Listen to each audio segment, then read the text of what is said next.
So we're going to open the floor up for questions for our panelists. Do we have any questions? Yep.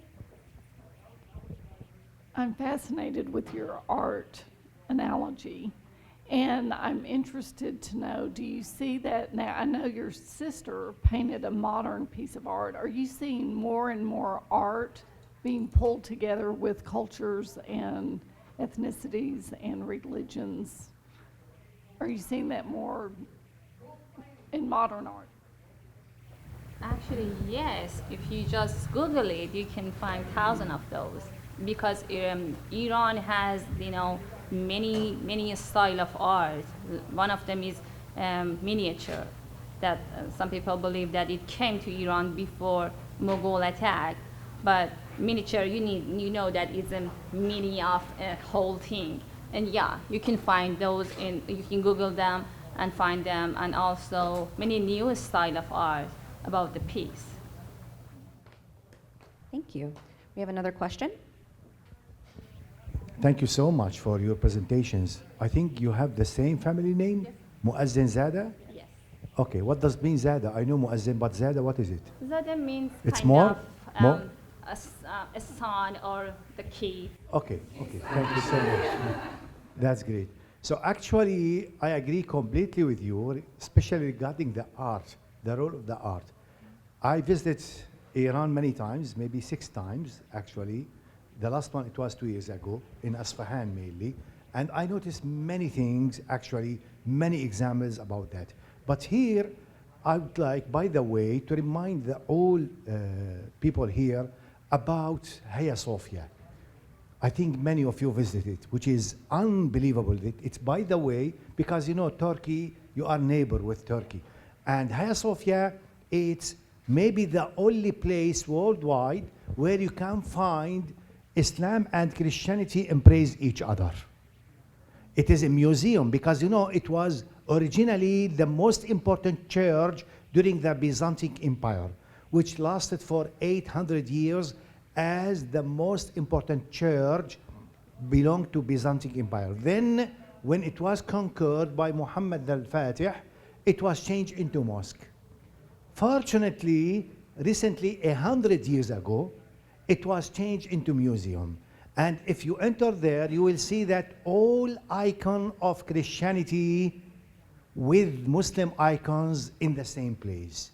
I cannot imagine worldwide a place with Christianity and Islam embrace each other, actually, except actually this place, which is, I think it is very, very important. This is by the way, and you know that regarding calligraphy, also I would like to mention that we have a general statement says that Quran, because the majority of calligraphy, belong to the Quranic verses. It is mentioned that Quran descended in Mecca, read in Egypt, written in Istanbul, in Turkey, because they are very brilliant. I recognize that Persian people also, but by the way, because you are neighbors again, as I mentioned. Thank you for your presentation. We enjoyed it. Thank you so much. Thank you. Do we have any other questions from our attendees? Yes. Thank you for your presentation, and both did a very excellent work. But just I want to ask to you that when you have mentioned that the Sassanid period have end with the Muslims' invasion. At that time, basically, that was the just war, and it was not on the basis of the jihad. And secondly, when you have mentioned that this is the particularly that the writings and the inscriptions that were deliberately going to be finished by the government. I was also mentioned here. I would like to mention here that that was not deliberately. In fact, when the government has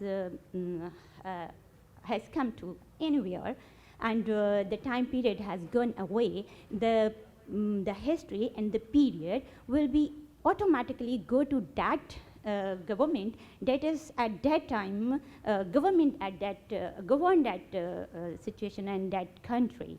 So the period will go to us. The previous language will be vanished, and the next language that we are speaking, that just like in English, that the time has proved that the previous language and their religion and their belief systems and their government system that has going to the past will be vanished, and will be not vanished, and the Sasanian, and particularly the that you mentioned that the religion that is Zoroastrian, that's a beautiful religion and having the very strong belief system similar to the Islam.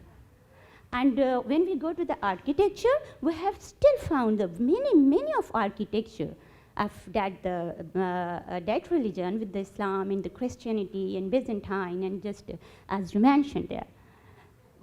Just I want to ask that. Thank you. Well, thank you all very, very much. Let's give our presenters a round of applause. So we're going to take a 2-minute break.